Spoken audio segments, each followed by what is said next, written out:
But there are ways to get rid of proteins we don't want that are in our blood. Okay. They are medical therapies. They're very high level medical therapies. There's very kind of intense. But by the same token, if a person has a lot of something in the blood they don't want, we've looked at this in the setting of mycotoxins from mold, microplastics. There's almost nothing that gets those out of your body, other toxicants and other proteins we don't want in the blood.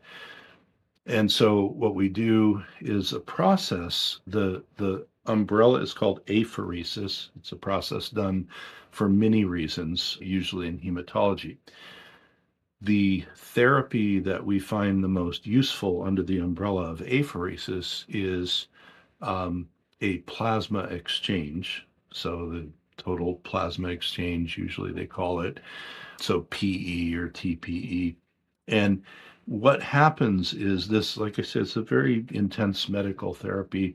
As part of the research, I've had it done on myself to see what the patient feels like. Also, I'm old and toxic, so why not get some of the junk out of me, right?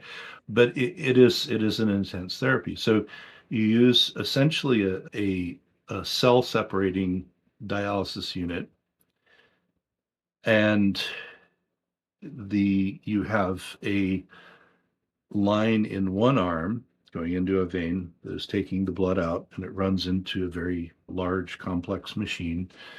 And then there's a centrifuge in there that spins the blood and separates the plasma, which is the non-red blood cell, white blood cell component part. And it takes that and puts it in one compartment, and then it returns your blood cells, so red cells and white cells and stuff, back into you, right?